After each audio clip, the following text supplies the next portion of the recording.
கொண்டிருக்கிறது என்று இங்கே காயத்ரி வருகிறார். ஆம், இவர் துறவரத்தை பேசிவிட்டு போயிருக்கிறார். துறவரம் அல்ல, இல்லறம்தான் இனிமையானது என்று சேர்க்கிறார் சொல்லுகிறார் என்று அடையாளப்படுத்த, ஆவணப்படுத்த, சான்றுகளோடு சொல்லுவதற்கு என் அன்பு மகள் காயத்ரி வருகிறார். வருக அருந்தமிழ் வருகிறார். இல்லக விளக்கது இருள் கெடுப்பது, சொல்லக விளக்கது சோதி உள்ளது, பல்லக விளக்கது பலரும் காண்பது, நல்லக விளக்கது நம சிவாயவே என்று சொல்லி இந்த நேரத்துல 10 மணி ஆகி போச்சு. எல்லாரும் டேப்லெட்டை போட்டு படுக்க வேண்டிய நேரம். எல்லாரும் தூங்கணும்னு நினைக்கிற நேரத்துல கூட தமிழை கேட்பதற்காக எண்ணிக்கையில் குறைவாக இருந்தாலும் எண்ணத்தில் உயர்வாக இருக்கக்கூடிய ரசிக பெருமக்களையும் தமிழ் ஆர்வலர்களையும் வணங்கி என்னுடைய தலைப்பு கொடுக்கும். நம்ம எந்த ஊர்ல பேசிட்டு இருக்கோம்? திருச்செங்கோடு. திருச்செங்கோடு. திருச்செங்கோடோட சிறப்பு என்ன? திருச்செங்கோடுடைய சிறப்பு, கைலாசநாதர் இருக்கிறாரு. அந்த அற்புதமான அந்த மலையில, அந்த உச்சி மலையில நமக்கெல்லாம் மிகப்பெரிய ஆசீர்வாதத்தை அவர் தந்து கொண்டிருக்கிறார். அதையெல்லாம் தாண்டி இன்னைக்கு காயத்ரி பேசுறீங்க, இதை விடவா சிறப்பு? அர்த்தநாதீஸ்வரர் தான் நம்ம ஊரோட சிறப்பு. ஆணும் பெண்ணும் சமம் சேர்ந்திருந்தா அது இல்லறம். இல்லறத்துக்கு அடிப்படையாக இருக்கக்கூடிய ஊரில் வந்து இல்லறத்தை மறுத்து பேசுவது என்பது ஏற்புடையதே அல்ல. இதே அல்ல. தெய்வ சேக்கிழாரின் அருட்பார்வையில் மேலோங்கி நிற்பது எது? அந்த குணத்துல இருந்து அவர் குடும்பத்துல என்ன நடந்துச்சுன்னா இவங்க பண்ணிட்டு போயிருக்காரு. அவருடைய மேற்பார்வையில் மேலோங்கி நிற்பது எது தெரியுமா? இல்லற பக்தி தான் அது மேலோங்கி நிற்கிறது. அதற்கு முன்னாடி இப்படி சொல்லி ஆரம்பிக்கிறேன். சைவம் தழைத்தோங்க திருவாய் வளர்ந்த திருஞான சம்பந்தர், போகின்ற இடமெல்லாம் உழவார பணி செய்தே தன்னை கரைத்துக் கொண்ட திருநாவுக்கரசர், பித்தா என ஒரு முறையும் தில்லைவாழ் அந்தனர் என ஒரு முறையும் இறைவனே அடியெடுத்து கொடுத்த சுந்தரமூர்த்தி சுவாமிகள், ஒரே வார்த்தையில் உலகை மயங்குகின்ற மணிவாசக பெருமான், பாட பாட வாய்மணக்கும் திருப்புகழை தந்த அருணகிரி சுவாமிகள், ஜீவா கருணையே தன்னையே கரைத்து கொண்ட வள்ளலார் சுவாமிகள், சிக்கா கோவில் வாங்கிய கைத்தட்டுகளை எல்லாம் தமிழகத்தின் ஆன்மீக படிக்கட்டுகளாய் மாற்றிய விவேகானந்தர், அவருக்குள்ளும் ஆன்மீக ஜோதியை ஏற்படுத்திய ராமகிருஷ்ண பரமஹம்சர், திருவரங்கத்துக்கு ஒரு ராமானுஜர், திருவண்ணாமலைக்கு ஒரு ரமண மகரிஷி, திருக்காட்சியம்பதிக்கு ஒரு சங்கராச்சாரியார், திருவாக்குக்கு ஒரு வாரியார் சுவாமிகள், திருப்பாட்டுக்கு தியாகராஜர் என்றாலும் அருளை வாரி வழங்குவதில் என்றுமே உயர்ந்திருக்கக்கூடிய பெரிய புராணத்தை வழங்கிய சேக்கிழார் பெருமான். ஒவ்வொன்றும் சொன்ன பாருமா வரிசையா. ஒவ்வொரு ஊரும் ஒவ்வொரு பொருளாதார சிறப்பு பெற்றிருக்கிறது, ஒவ்வொரு பொருளும் ஒவ்வொரு ஊரால் சிறப்பு பெற்றிருக்கிறது. அதான் உண்மை. திருப்பதி லட்டு, திண்டுக்கல் புட்டு, திருப்பாச்சி அரிவாள், பழனி பஞ்சாமிர்தம், பட்டுட்டி பலாப்பழம், சேலம் மாம்பழம், சிறுமலை வாழைப்பழம், கணவர் கோடி, காஞ்சிபுரம் பட்டு, மதுரை மல்லிகை, மாப்பாறை முழுக்கு, வேலூர் சிலை, வேம்பாறு கருப்பட்டி, தஞ்சாவூர் கணவம், சோழவந்தான் வெட்டிலை, பொள்ளாச்சி சந்தை, அலங்காநல்லூர் ஜல்லிக்கட்டு, தூத்துக்குடி உப்பு,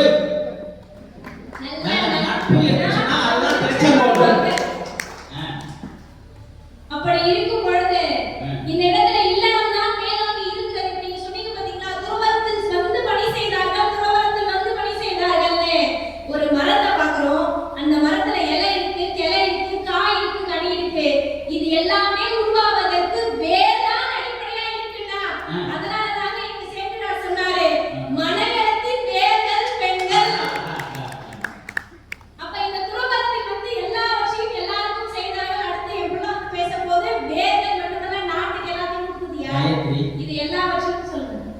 சேக்கிழாருடைய அருமையான ஒரு கருத்தை எடுத்து சொன்னார். மனையறத்தின் வேர்கள். இன்றைக்கு சேக்கிழார் இருந்திருந்த என்ன தெரியுமா சொல்லியிருப்பாரு? மனையறத்தை விட்டு வேறானவர். எல்லாரையும் பொதுவாக பேசுறாரு. அப்போ மனையறத்தின் வேர்கள் பெண்கள் குறிப்பிட்டிருக்காரே தவிர ஆண்களே துறவரத்தில் இருங்கள், ஆண்களே நாட்டுக்காக மட்டும் நீங்கள் குறிப்பிடலனா சேக்கிழாரே ஒப்புக்கிட்டார் அவர்களை நாங்கள் சொல்லக்கூடிய கருத்தை. அதாவது ஒவ்வொரு இடத்திலும் ஆழ்ந்து பார்க்க வேண்டிய இடம் எது தெரியுமா? இங்கதான் ஒரு அக்காவாக, ஒரு அம்மாவாக, ஒரு சகோதரியாக, எல்லாமே ஒரு வீட்டு பணிப்பெண்ணாக எல்லா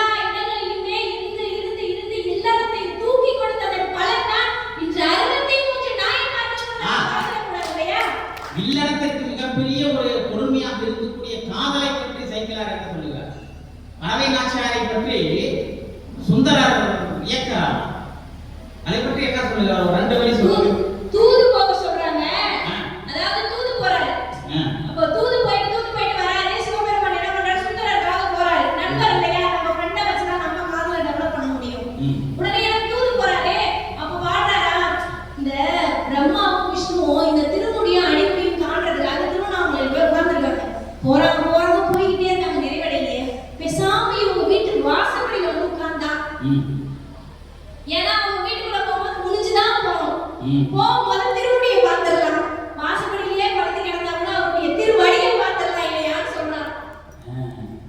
ஆனா ரொம்ப அருமையா சொல்லிட்டேன். காதலுக்குள்ளேயே கொண்டு போய் சிவனருடைய வைக்கிறார்.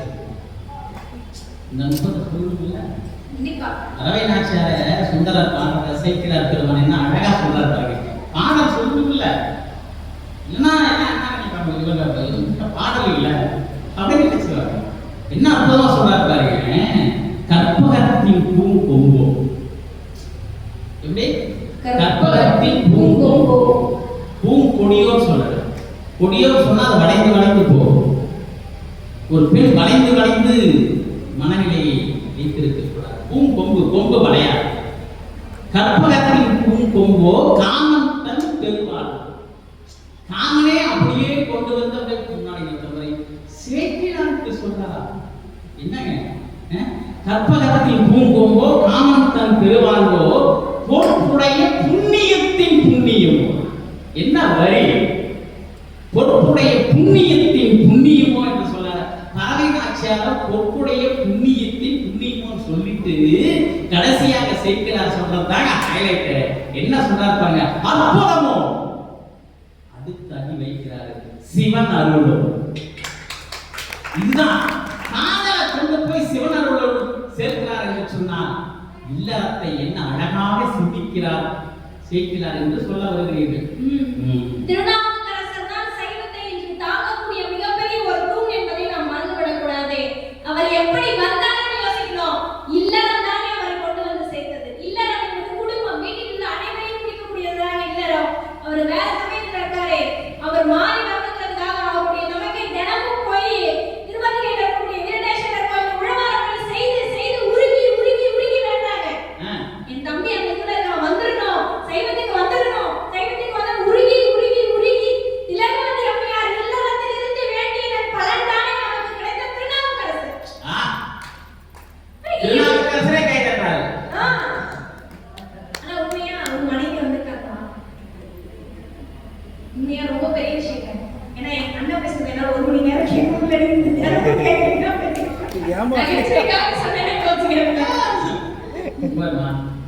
எங்க திருநாவுக்கரசர் பண்ணி பேசுறேன். நக்கீரர் பெருமான் எழுதின ஒரு நூல் திருமுருகாற்றுப்படை. அதில் பழமுதிர் சோலை மதுரை வெண்பாவை போட்டு பார்ப்பாங்க ஒரு பாட்டு. அது மனப்பாடம் பண்ணுறதுலாம் ரொம்ப ரொம்ப கஷ்டம். எப்படி அருவி கொட்டுதான் வேறுபட துகிலும் முயற்சி வந்து வேறுடன் துகில் சுமந்து அகி முதிர் முதல் உருட்டி வேறு போடை அரசினை புலம்ப வேறு வெண்கரை வேட்போர் நெடுவரை பகுதியில் கொடுத்த தன்கவல் அறிஞர் ஆசிரியை நான் பண்ணி ஆசனை முதுசுலை கடாவ மீமிக நாக நறுமலர் முதல யோகமோடு மாணவ முசுக்களை படிப்ப தூணிதில் இருமுடி குளிப்பு வீசி பெருக்களிட்டு முத்தோட வான்கோடு கழித்து தற்று என்று சொல்லுகிற போது திபு திபு திபுன்னு தண்ணி கொட்ட சாத்தான் அதிலே வருகிறார். அது மாதிரி நாவுக்கரசர் பேசுகிற போது அந்த தமிழ் சத்தம் வந்தது. அவருக்கு ஒரு வணக்கம். உண்மையாவே நகைச்சுவைக்காக மட்டும்தானே ஒரு விளையாட்டா ஒரு சகோதரியா சொன்னேன். உண்மையில் உங்களுடைய தமிழ் விளையாடியது ஒரு இறைவன் விளையாட்டு விட்டு போகும் பொழுது அவனுக்கும் மனதில் வலி இருக்கும்னு சொன்ன நிகழ்வு நான் இங்கே தான் முதல்ல ரொம்ப அருமையா இருந்துச்சு. அப்படி இருக்கும் பொழுது பெரிய புராணத்துக்கு வருவோம், இல்லறத்துக்கு வருவோம். எத்தனை பெண்கள் இல்லறத்தை தூக்கி நிறுத்தி நாயன்மார்களாக பார்த்தாங்க. யோசிச்சு பாருங்க. இந்த இடத்துல திருவெண்காட்டு நகையை பேசாம நம்மளால நடந்து போக முடியுமா? இல்லறம் பெரிய புராணத்தில் முதலில் குறிப்பிட வேண்டிய பெண் யார் தெரியுமா? திருவெண்காட்டு நகை. ஏன்னா உனக்கு தான் பழக்கம். வருஷம் இங்க சேக்கடார் விழா நடத்தணும் கார்த்திகேயன் என்ன முடிவு பண்ணியிருக்கிறார். அவர் நடத்துறவங்க அதுக்கு ஒத்துழைப்பாக அவருடைய மனைவி இருப்பது பெரிய விஷயம் இல்லையா? எல்லா இடத்துலையும் நான் நிக்கிறேன் கூட நிக்கிறது பெரிய விஷயம் இல்லையா? பைரவ வேடம் நினைத்து யார் அந்த சிவபெருமான் மேல என்ன கேட்கறாரு? கேட்கலாமா? கொடுத்தது திருப்பி கேட்கலாமா? கொடுத்தது யாரு? சிவபெருமான் தான் பிள்ளை கொடுத்தாரு. அவரே வந்து கேட்கிறாரு, எனக்கு என்ன வேணும்? அதுவும் சொல்லக்கூடாத வார்த்தை சொல்லி கேட்கிறாரு. தாய் பிடிக்க தந்தை அறியேன்னு கேட்கிறாரு. அந்த அந்த வார்த்தையை மனசுருகி படிக்கும் பொழுது பெரிய புராணத்தை படிச்சு முடிக்கும் போது அழுவாதவங்களே இருக்க முடியாது. அதுவும் இந்த வார்த்தை முழுசா படிச்சு முடிக்கும் போது நல்ல தண்ணீரே வந்துடும். ஏன்னா நேரத்துக்கு அருமை கருத்து சுருக்கமா முடிச்சு. ஆனா அதை கூட வந்து சொல்லும் பொழுது ஒரே பிள்ளையா யார்கிட்ட போய் பிள்ளை கேட்கணும்? கத்திரிக்காய் வேணும்னா சீசன் இல்லைனாலும் 400 ரூபா கிலோவுக்கு தான் வாங்கிருக்கணும். இது எங்கேயுமே யாராவது கொடுப்பாங்களா? 10 லட்சம் கொடுத்தா திருப்பி கொடுப்பாங்களா? கொடுக்க மாட்டாங்க. யார்கிட்ட போய் என்ன பண்றதுன்னு தெரியாம திகைக்கும் பொழுது கவலைப்படாதீங்க, நம்ம பிள்ளையை போய் கூட்டிட்டு வாங்கன்னு சொல்லி அந்த பிள்ளையை பத்தி ஒரு வார்த்தை சொல்லும்போது மனம் கொடுக்கும் பாருங்க. அந்த தாய் பிடிச்சுக்கிறாளாம், அந்த தந்தை அறிகிறாளாம். அறிகிற நேரத்துல அந்த பிள்ளை என்ன நினைக்கிறான்? அப்பாவும் அம்மாவும் புதிதொரு விளையாட்டுகளை புகுத்தினர்.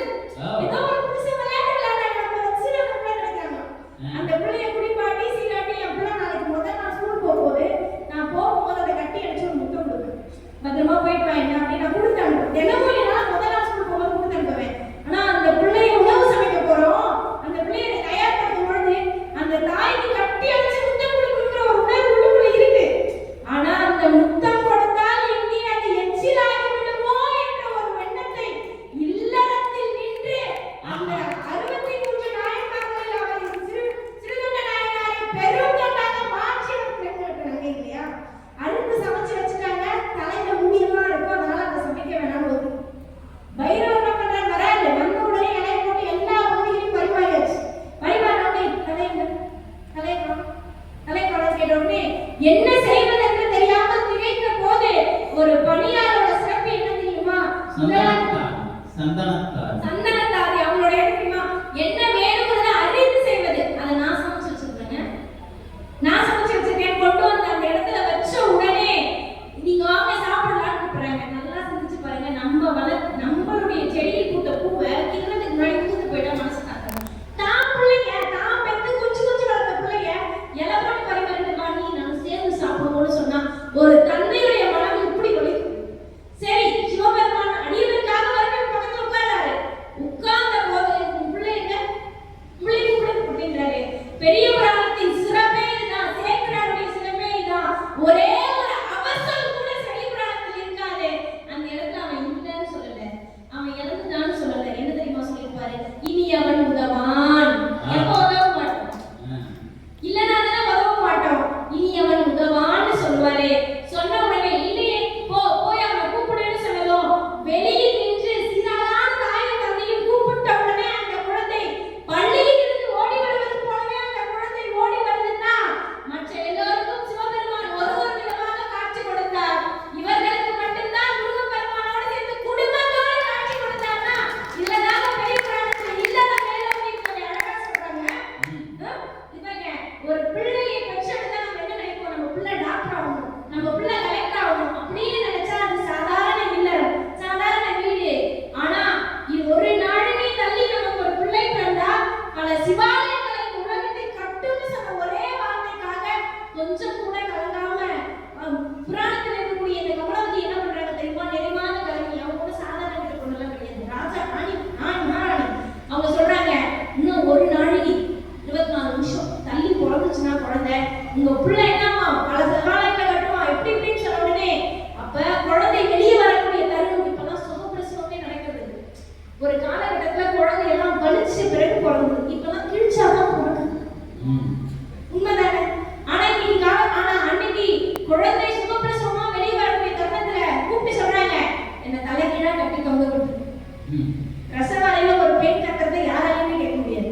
என்ன சொல்றா? கட்டி தொங்க விட்டுட்டு ஒரு நாளைக்கு கழிச்சு வந்து அவங்க தலைகீழா கட்டி தொங்க விட்டு நீங்க எல்லாம் போங்க, ஒரு நாளைக்கு கழிச்சு வாங்கன்னு சொன்னோடனே அந்த பிரசவ வலி குழந்தை உடல்ல இருக்கக்கூடிய ஒவ்வொரு பாகங்களும் வெடிக்குது. கல்லீரல் பன்னீரல் ஒவ்வொரு பாகமும் வெடிக்குது. உள்ளுக்குள்ள எல்லா பாகமும் அழிச்சு ஒரு நாளைக்கு கழிச்சு வந்து இறக்கி அந்த குழந்தை வெளியே வந்த உடனே அந்த குழந்தையின் கண்கள் சிவந்த நிறத்தோட இருக்குது. அந்த குழந்தையை பார்த்த உடனே என் கோச்சை கண்ணான்னு சொல்லிட்டு அந்த தாய் தன் உயிரையே இல்லறத்துக்கு கொடுக்குறானா? ஒரு இல்லறத்தில் தாங்க இதெல்லாம் கொடுக்க முடியும். துறவரத்தோட வந்து பேசுறீங்களே, யார் தெரியுங்களா துறவரம் போவாங்க? ஒரு காலகட்டத்துல எதுவுமே வேண்டாம்னு துறந்தவங்க எல்லாம் போவாங்க. இப்பெல்லாம் வீட்டுல இருக்க முடியலன்றவங்க தான் போவாங்க. அப்படியே இருக்கணும்னா அந்த பக்கம் என் கூட வாங்க, நான் காட்டுறேன். இப்ப வந்த உடனே சொன்னாரு பொண்டாட்டியெல்லாம் பிரச்சனை, என்ன பாகுபலியா இருக்க சொல்லுது, என்ன அதை பண்ண சொல்லுது, இதை பண்ண சொல்லுது. உங்களுக்கு எல்லாம் அந்த ஒரு பிரச்சனை மட்டும்தான் இல்ல. இப்போ பொண்டாட்டி எனக்கு இவ்வளவு பிரச்சனைகள் நடக்குதுன்னு சொன்னாரு இல்லையா? எனக்கு என் புடவை எடுத்து கொடுக்க சொல்லுது, நகை எடுத்து கொடுக்க சொல்லுது, பாகுபலியா இருக்க சொல்லுது, ஹீரோ எனக்கு இவ்வளவு பிரச்சனை இருக்குல்ல, நீ கூட வாங்க. ஏன் சொந்த செலவை எனக்கு கொடுக்க போட 8000 ரூபாய் பேமெண்ட்ல 8000 ரூபாய் பேமெண்ட்ல நான் என்ன பண்றேன்? அண்ணன் யோசிக்கிறாரு, இந்த பிள்ளைங்க அவ்வளவு பேசினா மத்தவங்க சும்மா வச்சுக்கோங்க, எனக்கு தெரியும் எக்ஸ்ட்ரா தெரியும். அப்போ உங்களுக்கு என் சொந்த செலவை காலி வேட்டி வாங்கி தரேன், நீங்க எல்லாம் துறவரம் போய் ஒரு வாரம் இல்லை. ஏமா துறவரம் போறது காலி வேட்டியே தேவையில்லை. இன்னைக்கு காலி வேட்டி போட்டவங்க தான் எல்லாருமே நடக்கிறாங்க. 2 பேர் பேசுறாங்க, அந்த ஆசிரமத்துக்கு நான் போய் 3 மாசம் ஆகுது அப்படின்னு ஒரு பொம்பளை சொன்னாங்க. இன்னொருத்தி சொல்றா போனதுனால எனக்கு 3 மாசம் ஆகுதுன்னு. இந்த தலைப்புல நான் வரல.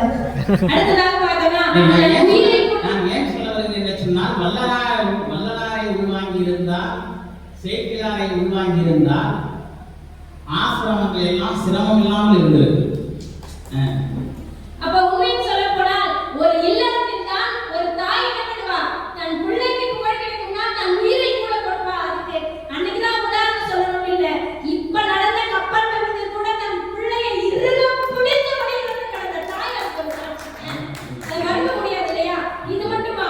திருநீலநக்க நாயனார், திருநீல நீங்க துறவை பத்தி பேசுறீங்க இல்லையா? இது சேக்கிழாரே பதில் சொல்லிட்டாரு பாருங்க. திருநீலநக்க நாயனார் பூஜை பண்ணிட்டு இருக்கும்போது கையில் பூக்குடைய ஏந்தி இருந்ததுனால சிவன் மீது பூச்சி சிறந்து விழுந்ததுனால அவருக்கு ஏதோ ஆயிடும் என்ற எண்ணத்தில் தான் அந்த தாய் ஊதுகிறார்.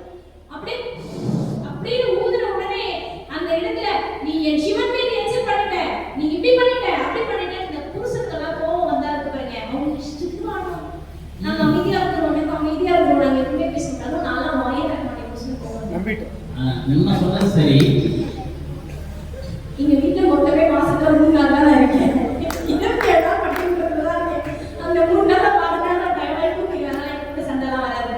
அப்ப அந்த ஒரு பிள்ளை பாசத்தில் தான் அந்த தாய் அந்த இடத்துல அப்படி நடந்திருப்பாங்க. எப்படி இப்படி பண்ணியோ நீ எனக்கு தேவையில்லைன்னு கோபத்துக்கு யார மனைவியை துறக்குதான் சொன்னீங்க, வேணாம் போ அப்படின்னு போயிட்டாரு. அந்த கனவில் போய் சிவபெருமான் எப்படி காட்சி அளிக்கிறாரு? அந்த தாய் ஊதிய இடம் தவிர்த்து நீ எல்லா இடங்களிலுமே நீக்கு கொப்பளமா இருக்கு பாத்தியா, நீ செய்தது தவறுன்னு துறவையே தவறு சொல்லி விட்டாருன்னா, அப்ப இல்லறத்து தாயும் தந்தையுமா இருக்கக்கூடிய வணங்கக்கூடியவர்களை தான் இறைவனே ஏற்றுக்கொள்கிறாரா? துறவரத்தை காட்டிலும் இல்லறம் தான் நோக்கி மேலோக்கி நிற்கிறதுங்கிறத மறந்துடவே கூடாதுங்க. நாளைக்கு காலையில கல்யாணம், இன்னைக்கெல்லாம் நாளைக்கு காலையில கல்யாணம்னா இன்னைக்கு எவ்வளவு நீட்டு முடி கிடைக்கும் தேடிட்டு இருக்காங்க இல்லையா? சௌரி முடி வைக்க நல்லா நீட்டா வேணும், எந்த கடையில நீட்டு சௌரி முடி இருக்குன்னு தேடிட்டு இருக்காங்க. ஆனா நாளை காலை திருமணம் இருக்கக்கூடிய நேரத்துல சிவபெருமான் வந்து எல்லாரும் பாக்குறாரு, உன் பொண்ணுடைய தலை முடி என்னுடைய பஞ்சவடிக்காகும் அப்படின்னு சொன்ன அடுத்த நிமிஷம் வேணும்னு சொல்லல, இது நல்லா இருக்கே, இது ஆகும்னு சொன்ன உடனே குறிப்பறிந்து ஒரு வீட்டுல இருக்கவங்க இறைவனுக்கு செய்யக்கூடிய தொண்டு அதான. நாளைக்கு கல்யாணம், கல்யாணத்தை முடிச்சு கட் பண்ணி கொடுக்கலாமா எப்படின்னு யோசிக்கணும். யோசிக்காம அவர் பாதத்தில் விழுந்து வணங்குனதை வணங்கி நிமிர்வதற்குள்ளாரே அவருடைய முடியை எடுத்து கையில கொடுக்கணும். அதை பத்தி கொஞ்சம் கூட கவலைப்படவே இல்லைன்னா ஒரு இல்ல அந்த பெண்ணு வருத்தப்படல, அந்த பெண்ணு வருத்தப்பட்டு அவங்க வருத்தப்படாங்கிறத தாண்டி மூன்றாவதாக சொல்ல போனா அந்த பெண்ணை திருமணம் செய்து கொள்ளக்கூடிய அவளும் உள்ளவர், அவரும் உள்ள வந்து பார்க்கும்பொழுது அதுக்காக துளியாவும் வருத்தப்படாம அடுத்த நிமிஷமே உங்களுக்கு இல்லாத நான் கொடுக்குறாங்கன்னா அழகை கூட துறக்க சொல்வது இல்லை.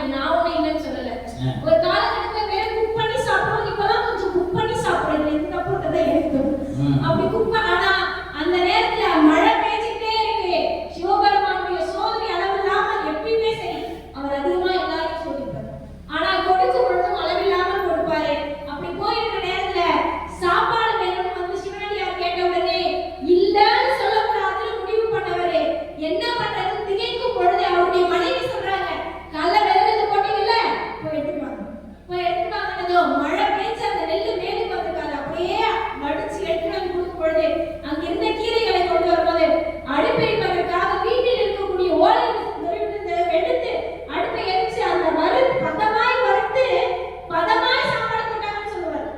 சேக்கடார் பத்தியை சொல்றார். அதாவது சுவை குறையாமல் பதமா சமைச்சு அந்த சாப்பாட்டை கொடுத்தாங்களாம். அப்போ இளையான்குடி நாயனார் கூட ஒரு காலகட்டத்தில் என்னால முடியாதுன்னு சொல்லக்கூடிய சூழ்நிலையை மாற்றியது இல்லறம் இல்லையா? அவர் இல்லறத்தில் இல்லாமல் குணவரத்தில் இருந்து இப்படி எல்லாம் எந்த சாதனை செஞ்ச முடியாதுங்க. பூசலார் நாயனார் யார்? பூசலார் நாயனார் மணக்கோவில் தானே கட்டினாரு. பூசலார் நாயனார் மணக்கோவில் தானே கட்டினார். ஆமாங்க, பூசலார் நாயனார் மணக்கோவில் கட்டியதை நாங்கள் மறுக்கவே கிடையாது. ஆனால் இல்லறத்தில் இருந்து கொண்டே செய்யக்கூடிய சாதனைகள் எத்தனை தெரியுமா? ஏன் இவ்வளவு எடுத்துக்கிறோம்? திருஞான சம்பந்தர் எடுத்துக்கோங்க. பூபாவைங்கிற பெண்ணுக்காக பூபாவைங்கிற பெண்ணை அவர் தான் கட்டி வச்சிருந்தாங்க. அவர் துறவரத்தில் இருந்தாலும் ஒரு வீட்டுக்கு இல்லறம் முக்கியம் என்பதை உணர்ந்ததால் தான் பூபாவையை தீர்த்து கொடுத்தார் இல்லையா? பூபாவை உயிர்ப்பிக்கிறதுக்கு போறாரு. இவர் போய் என்ன பண்ணணும்? இந்த மாதிரி என் பொண்ணு இறந்து போயிட்டா அவர் சொல்றாரு, என் பொண்ணு இறந்து போயிட்டாங்க, என்னன்னு கொடுக்கணும், அதை பத்தி அவர் கவலைப்படவே இல்லை. அவர் கவலைப்படாம அதை வாங்கி பதிகம் பாடி பாடி அவளுக்கு உயிரை கொடுக்கிறார். உயிரை கொடுத்த பிறகு அவர் என்ன துறவிங்க நான் கட்டி மாட்டேன்னு சொன்னாரா? அவர் பயன்படுத்திய வார்த்தையை பாருங்க. குடும்பத்தில் ஒருத்தராக அந்த இடத்துல மாறி போனாரு. நான் துறவி என்னங்க, நான் நாட்டுக்காக இருக்கிறேங்க, நான் அந்த பொண்ணு உயிர்ப்பிக்க மாட்டேன்னு சொல்லல. அவர் சொன்ன வார்த்தை, நீ கொடுத்த பூப்பாவை போய்தினி, நான் கொடுத்த பூப்பாவை பிறந்தது. நீ கொடுத்த பூப்பாவை போட்டா என்னால இந்த பொண்ணு பிறந்திருக்கா, ஏன் பொண்ணை இப்படி நான் கல்யாணம் பண்ணிக்கிறேன். அப்ப அந்த இல்லறத்துக்குள் தான் ஒவ்வொரு நாயன்மாருமே போய் புகுந்து புகுந்து புகுந்து இருப்பதாக இன்று நம்ம சேக்கடார் பிறந்தவை பெருமையை நம்ம காட்டிட்டு இருக்காருன்றத மறக்கவே கூடாது இல்லையா? ஒவ்வொரு இடத்துல இப்ப கோவிலுக்குள்ள போன தேங்காயும் பழமும் சண்டை போட்டுச்சு. நான் தான் பெரியவன், நான் தான் பெரியவன். தேங்காவை உடைத்து விட்டார்கள், பழத்தின் தோலை உடைத்து விட்டார்கள். ஆனால் அமைதியாய் சென்ற கற்பூரம் தான் ஜோதியாக மாறி இறைவனோடு இறைவனாய் கலந்து விட்டதுன்னு சொன்னா அதாங்க இல்லறம். ஒரு பெண் எப்படி வேணாலும் இருப்பா, அந்த குடும்பத்திற்குள் வந்த பிறகு அழகாய் அந்த குடும்பத்தை மாற்றுவது. இன்னும் சொல்ல போனா இல்லாத அப்படிங்கிற வார்த்தைக்கு இல்லாத ஒரு பொருள் சொல்ல முடியாது. கணவனா மனைவி, புண்ணியமான உண்மையை அப்படின்னு எல்லாத்துக்கும் அக்கா தம்பி அண்ணன் தம்பி என்று சொல்லிட்டே வரலாம். இல்லாத வார்த்தைக்கு ஒரு இணையான ஆண் சொல்லவே முடியாது. இல்லாதனா இல்லத்தை ஆள்பவர்னு அர்த்தம், இல்லாம ஒருவர் அர்த்தம். அதுதான் இந்த வேறுபாடு. இந்த காலத்தின் நன்மைகள் இப்படி நிறைவு செய்யற நடுவர் அவர்களே. அதாவது ஒரு ஏழை ஒரு பணக்காரன் இருந்தாங்க. ஒரு ஏழை ஒரு பணக்காரன் இருந்தப்ப இறைவன் என்ன பண்றாரு? பணக்காரனுக்கு பெரிய பூஜை அறையை வச்சு நிறைய பலகாரம் வச்சு இறைவன் பூஜை பண்ணுவான். ஆனா அவனுக்கு மனசுல நிம்மதி கிடையாது. இன்னொரு பக்கம் பாத்தீங்கன்னா ஏழை ஒரு சின்ன அறை தான். அந்த அறைக்குள்ளேயே தன் வீடு தன் தொழில் எல்லாத்தையும் வச்சுட்டு அங்கேயே உங்க இறைவனுடைய ஒரு சின்ன புகைப்படத்தை வச்சு பூஜை பண்ணுவார். ஆனா நிம்மதியா இல்லை. நான் ஒரு நாள் ஒரு சந்தேகம், இவ்வளவு வசதியோட இருக்கவன நிம்மதியா வச்சிருந்த, வசதியே இல்லாத நிம்மதியா வச்சிருக்கேன், என்ன காரணம்னு கேட்பேன். சரி நீங்க இருந்து போய் 2 பேரையும் பாரு. 2 பேரையும் பார்த்து நீ ஒரு கேள்வி கேளு. முதல் கேள்வி என்ன தெரியுமா? நான் கடவுள்கிட்ட இருந்து வந்திருக்கேன் அப்படின்னு சொல்லு. நீ அவங்க என்ன பண்றாங்க? 2 பேரும் அவனை கேட்பாங்க, ஊசியின் காதுக்குள்ளே யானையை நுழைத்து கொண்டிருக்கிறான்னு சொல்லு. அதே மாதிரி முதல்ல வந்தவர் பணக்காரர் வீட்டுக்கு போறார். பணக்காரர் வீட்டுக்கு போனதும் பணக்காரர் வீட்டுல பாக்குறாரு, ஐயா வணக்கம், நான் கடவுள்கிட்ட இருந்து வந்திருக்கேன். அப்படியே வாங்க வாங்க உட்காருங்க. சரி நீங்க கடவுள்கிட்ட இருந்து வந்திருக்கீங்கல்ல, கடவுள் என்ன பண்ணிட்டு இருக்காரு? பணக்காரர் கேட்க உடனே அவர் சொல்றாரு, கடவுளா ஊசியின் காதுக்குள்ளே யானையை நுழைத்து கொண்டிருக்கிறாரு சொல்லு. உடனே ஊசியின் காதுக்குள்ள யானை நுழைச்சு, ஊசி காதுக்குள்ள எல்லாம் யானை போகுமா? கடவுளுக்கு இந்த தேவையில்லாத வேலை, அவருக்கு நிறைய நாள்லாம் பாக்குறாருப்பா அப்படின்னு சொல்லி முடிக்கிறார். அப்படியாங்க, சரி நான் வரேன்னு சொல்லிட்டு ஏழை வீட்டுக்கு போறாரு. ஏழை வீட்டுக்குள்ள போன உடனே அங்க உட்கார்ந்ததுக்குள்ள இருக்கே கிடையாது. வாங்க வாங்க உட்காருங்க, அங்க இருந்து இடத்தை ஏற்படுத்துறாரு. அந்த உடனே நான் இறைவன் கிட்ட இருந்து வந்திருக்கேன். சரிங்க, உங்களுக்கு என் இறைவன் என்ன பண்ணிட்டு இருக்காரு? என் அப்பா என்ன பண்ணிட்டு இருக்காரு? ஒரு பாசமா இருக்கிறார். இதுக்கு உடனே அவர் சொல்றாரா, இறைவன் தானே ஊசியின் காதுக்குள்ளே யானையை நுழைத்து கொண்டிருக்கிறார். அதுக்கு உடனே அவர் கேட்டாரா, அப்படியா? அவரால முடியாதா? அவ்வளவு பெரிய ஆழவரத்தையே சின்ன விதைக்குள்ள வச்சவன் அல்லவா இறைவன் சொன்னார். உடனே அந்த இறைவனுக்கு அந்த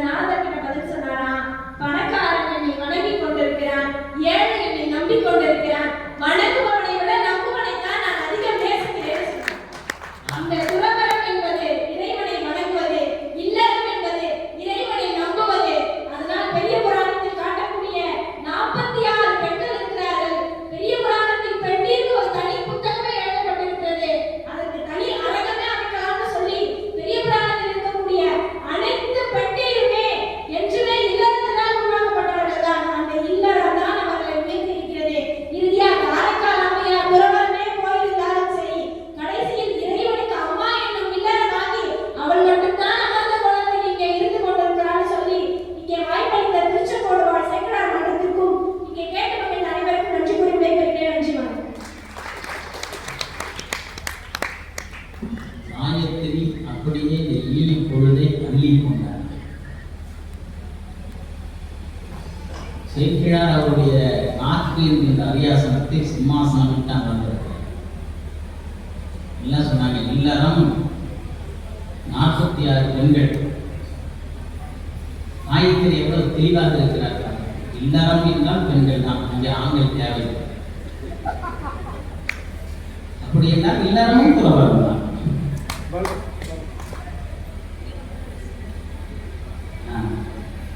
நான் தான் உமையூர் பாகம், இந்த வடிவமே இல்லறத்தின் அடையாளம். ஒருவன் சொன்னான், எங்கள் இறைவன் உமையவளுக்கு இடவாகத்தையே தந்தான்.